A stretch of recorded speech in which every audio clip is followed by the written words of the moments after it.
오늘도 뜨거운 이슈 시원하게 풀어보겠습니다. 킹스맨 김민하 평론가 나오셨습니다. 안녕하십니까? 안녕하세요.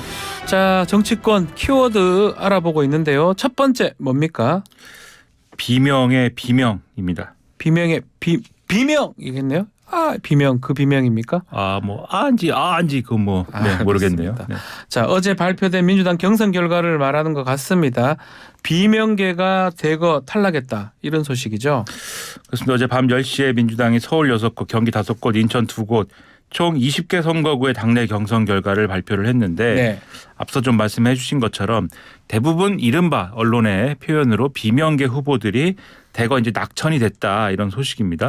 4선 박광호 의원 같은 경우에는 경기 수원정에서 김준혁 한신대 교수에게 졌고요. 그래서 이 김준혁 교수가 공천이 됐고, 서울 광진갑의 전혜숙 의원 같은 경우는 이정은 전 JTBC 앵커한테 졌습니다. 네.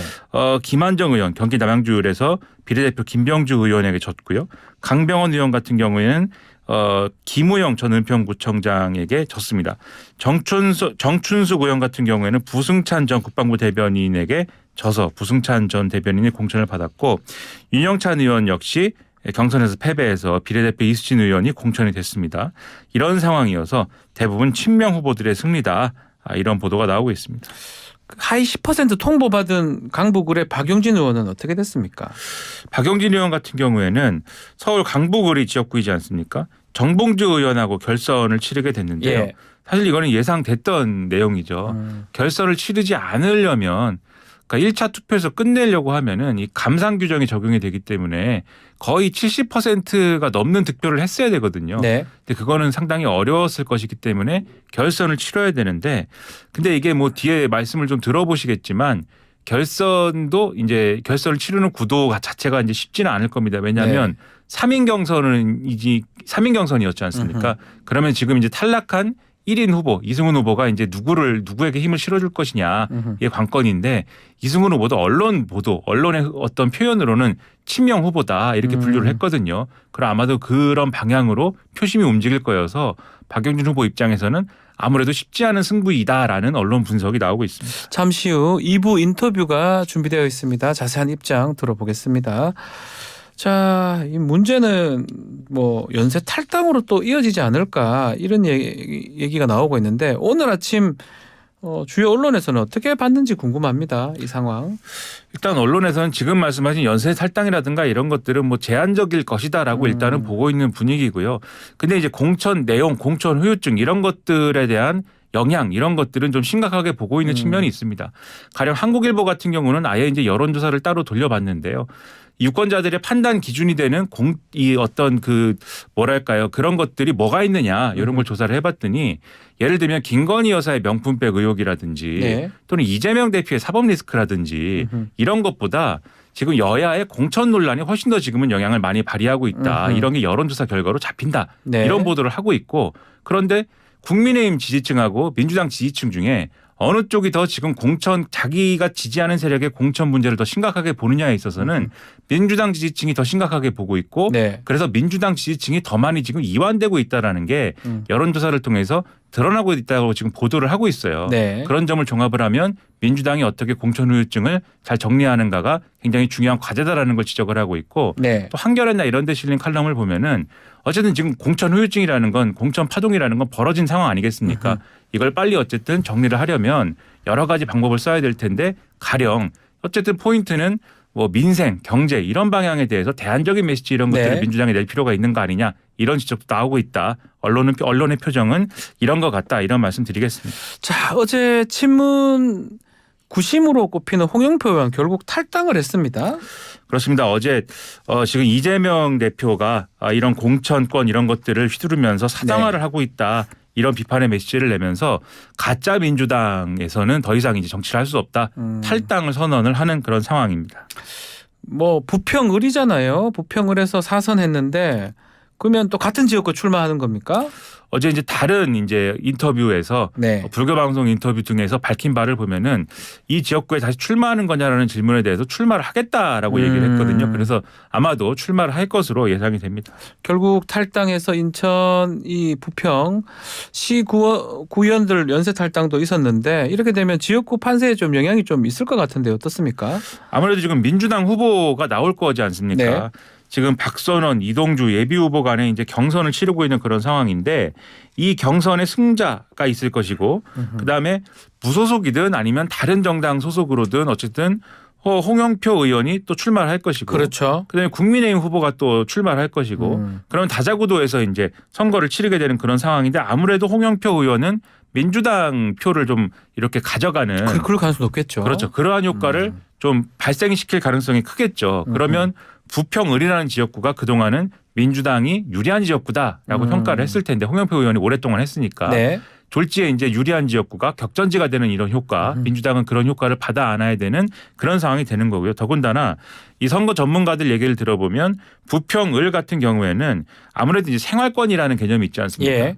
옆에 있는 계양구, 이 서구 이쪽이랑 또 생활권이 겹친다. 인천 계양. 그렇죠. 예. 그래서 이게 아무래도 표심이 같이 움직이는 성격이나 이런 것들이 있어서 사실은 이재명 대표 지역구와도 좀 연관돼 있는 지점들도 있어서 이게 부평을에만 좀 제한적으로 적용되는 그러한 어떤 파장은 아닐 것이다. 이런 얘기도 나오거든요. 네. 그래서 이 문제를 또 어떻게 수습하고 정리하느냐가 이재명 대표 입장에서는 상당한 과제가 될 수 있다. 이런 전망도 나오고 있습니다. 자, 결국 지금 탈당한 의원이 민주당 6명입니다.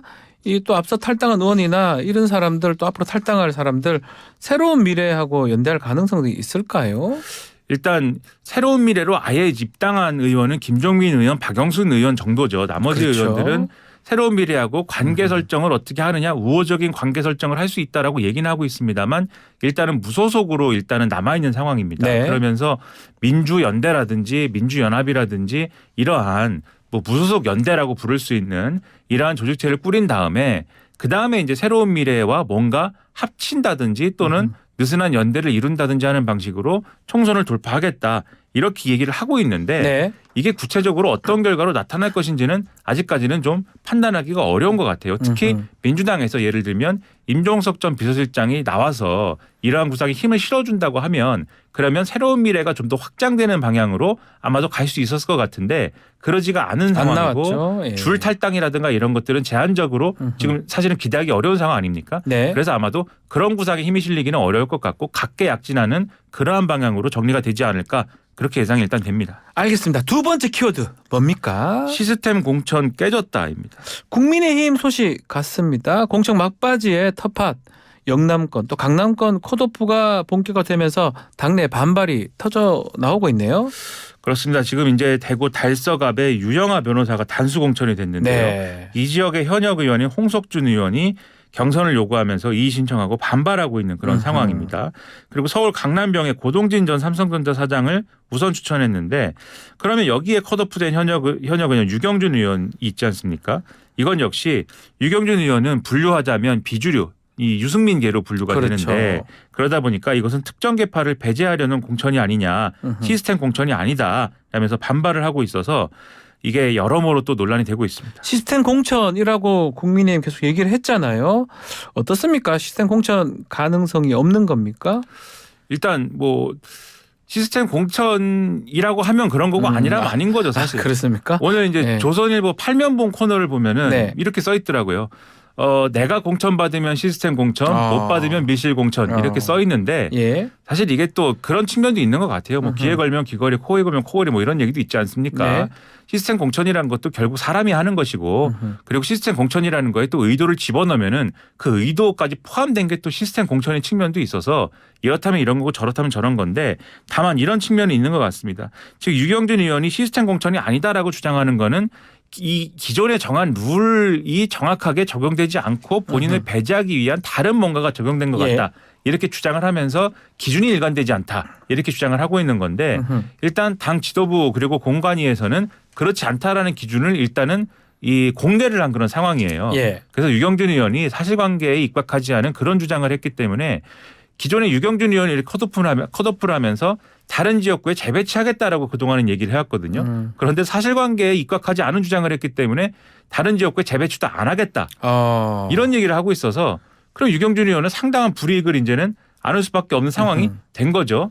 근데 오늘 아침에 노컷뉴스 보도를 보면은 이 지역구 강남병에 한해서는 뭐 지금 공간이 설명이 맞을 수도 있는데 네. 다른 지역구의 경우에는 유경준 의원 정도의 경쟁력을 갖췄으면은 경선을 보장을 해줬다. 근데 이 지역구만 그러지 않은 이유는 뭐냐, 또 언론이 이렇게 지적하는 부분도 있거든요. 그렇죠. 이렇게 보면 또 시스템 공천이 아닌 것 같은 느낌도 있어서 이 논란은 쉽게 끝나지는 않을 것 같습니다. 자, 민주당처럼 아직 탈당 움직임은 좀 적습니다. 거의 잘 안 보이는 것 같은데 첫 여당 현역 의원 탈당 사례도 나올까요? 어떻습니까? 지금 탈당을 선언한 의원이 있습니다. 울산 남구갑의 이채익 의원이죠. 그렇죠. 예. 이채익 의원인 경우인데 그동안에 언론에서 이 국민의힘 공천이 뭔가 물갈이 비율이 너무 낮은 것 같다. 그러다 보니까 현역 불패다. 뭐 이러다 보니까는 연령도 너무 높아지고 젊은이도 없고 여성도 없다. 이런 비판들이 쭉 있었거든요. 그러다 보니까 국민의힘 공관위에서 그러면은 지금 우리 텃밭에 해당하는 지역구의 경우에는 국민 추천제를 실시하겠다. 이게 사실상 전략 공천에 다름없는 건데 어쨌든 국민이 원하는 후보를 공천하겠다. 이렇게 얘기를 하면서 그 대상 중에 하나가 울산 남구갑이다. 예. 이렇게 발표를 했는데 그러면 여기에 현역 의원은 갑자기 컷오프 대상이 된 거지 않습니까?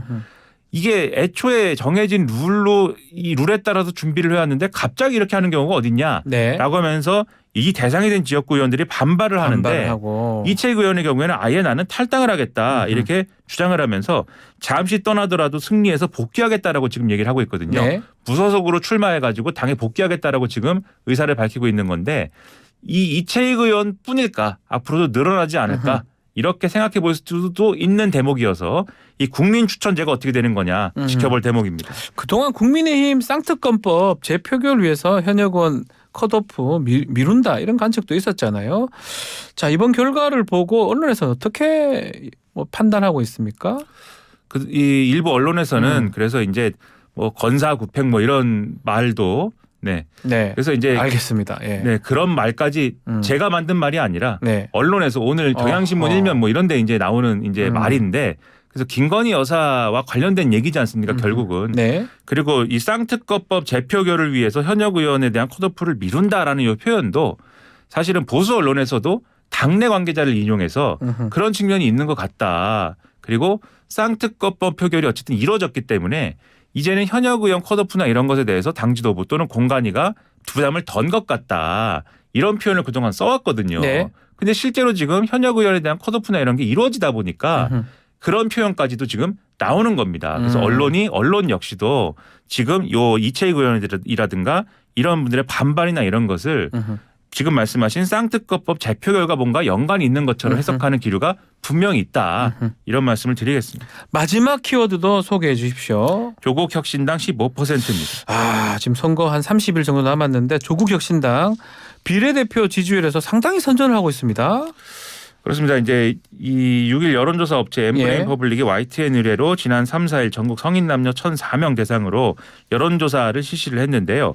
그러니까 정당 투표를 한다면 총선에서 네. 어느 정당을 지지하겠느냐 이걸 물어봤더니 국민의힘 위성정당이 국민의힘을 지지하겠다는 응답이 전체 응답자의 30%. 네. 그다음에 민주당의 준위성정당에 대해서 지지하겠다라는 게 전체 응답자의 21%가 나왔습니다. 네. 그런데 조국 신당을 지지하겠다라는 응답자가 15%. 15%. 와. 개혁신당 4%, 새로운미래 2%, 녹색정의당 2%, 지지정당 없음 19%가 나왔다라는 겁니다. 이 조사는 이 전화 면접 조사, 휴대전화 가상번호를 이용한 전화 면접 조사로 진행된 거고요. 자세한 내용은 중앙선거 여론조사심의 홈페이지를 참고하시면 되겠습니다. 자, 이렇다면 최대 10석까지도 가능하다 이런 얘기도 나오거든요. 이 정도 지지율 예상했습니까? 애초에는 이 정도 지지율까지는 예상을 하지 않았는데요. 다만 이 지지율이 끝까지 유지가 되는 거냐의 문제에 있어서는 아하. 이전 총선을 생각하면은 왜냐하면 민주당이 앞으로 캠페인을 어떻게 하느냐에 달린 거거든요. 이전 총선 같으면은 가령 열린민주당이 선전을 하더라도 예. 당시 민주당이 아니다. 우리의 위성정당은 당시에 더불어시민당이다. 이렇게 캠페인을 쭉 펼치면서 그 지지의 어떤 정도나 이런 것들이 공간이 줄어든 측면들이 있었습니다. 근데 지금 이번에 더불어민주당이 그렇게 할 수가 있겠느냐의 문제거든요. 이번에 좀 그렇게 하기가 어려울 걸로 예상이 돼서 조국 신당이 이전에 열린민주당처럼 지지율이 좀 쪼그라들 것이냐 예. 아마 그렇게 되기가 어려울 것 같다라는 전망들이 이제 나오고 있다. 이게 좀 고민스러운 대목인 거죠. 자, 김종인 공관위원장 영입했던 또 수도권 남부 지역의 반도체 벨트 구축하면서 이슈몰이를 시도한 개혁신당 3%입니다. 이건 어떻게 해석해야 됩니까? 지금 이 제3지대에 대한 기대 이런 것들이 상당히 네. 좀 줄어들었다라고 볼 수밖에 없는 대목인 건데요. 제3지대에 대한 이 기대를 가져가려면은 민주당에서 이탈되는 어떠한 그런 흐름들, 그다음에 국민의힘에서 이탈되는 그런 흐름이 있어야 되는데 국민의힘에서는 예를 들면 아직이라고 얘기해야 될까요? 네. 대거 낙하산 공천 그런 걸 통한 어떤 표심의 이동 이런 것들이 뭔가 국민의힘 공천이 뭔가 잡음이 없는 듯이 되는 것처럼 되면서 많이 없어진 상태 아니겠습니까? 네. 앞으로 좀 지켜봐야 되겠지만 그래서 이런 흐름이 제한적인 것이 있고 민주당의 어떤 이탈음이나 이런 것들은 앞에 조금 얘기했지만 조국 혁신당이 뭔가 지금 잡아채가는 그런 흐름이 일부 있는 거거든요. 네. 그러다 보니까 개혁신당으로 오는 흐름이 좀 차단된 그런 기류가 있는 것인데 이거는 아무래도 이제 좀 더 미래를 보고 이준석 대표나 이런 젊은이들이 움직여야 될 필요성도 있는 것 같고 또 이번 기회가 아니더라도 다른 기회도 있는 거 아니겠습니까? 네. 그리고 아직 총선 이 시일이 남은 것이기 때문에 움직이는 표심에 대해서 좀 지켜봐야 될 것 같고 좀 더 큰 의제를 던져야 될 것 같아요. 혁신당의 입장에서는. 더 큰 거를 던져라. 아직까지는 좀 더 이 짜잘한 의제들에 집중하고 있는 측면이 좀 발목을 잡고 있는 측면도 있다. 이렇게 말씀드리겠습니다. 자, 정치권 이슈 이 정도로 보고요. 물가 얘기도 좀 해보겠습니다. 요즘 물가가 너무 올랐다는 얘기가 많이 들리는데 한 달 만에 다시 3%대로 올라섰다면서요. 통계청이 어제 6일 발표한 예. 2024년 2월 소비자 물가 동향 보면 지난달 소비자 물가 지수 113.77로 1년 전 같은 달보다 3.1% 오른 것으로 나타났습니다. 그러니까 지난해 8월 3.4%부터 5달 연속 3%를 웃돌다가 올해 1월에 잠깐 2%대로 내려왔지만 한 달 만에 다시 3%대로 올라선 건데요. 보통 물가는 2% 왔다 갔다 하는 거를 그래도 안정적으로 보는데 네. 3%대로 올라섰다는 거는 상당히 타격이다 이렇게 볼 수밖에 없는 거고요. 특히 농축산물의 경우에는 품목별로 봤을 때 11.4%로 높은 상승률을 보였기 때문에 이게 큰 문제다로 지적이 되고 있습니다. 과일 물가 상승률은 만만치 않습니다. 32년 만에 최고치를 찍었다고 하네요. 사과가 72% 올랐고 금사과라고 하지 못 않습니까? 먹어요.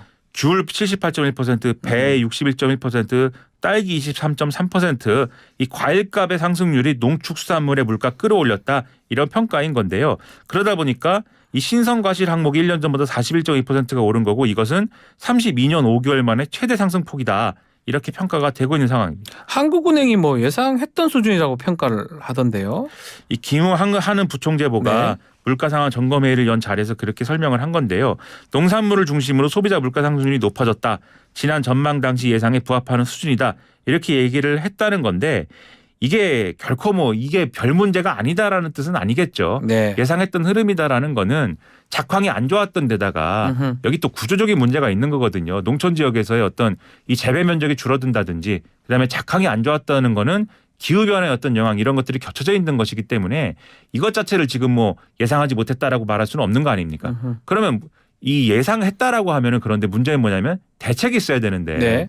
지금 대책이 있는 거냐 여기에 대해서는 우리가 걱정할 수밖에 없는 상황이라는 거죠. 알겠습니다. 자, 오늘 킹스맨 여기서 마무리하겠습니다. 김민하 평론가 감사합니다. 고맙습니다.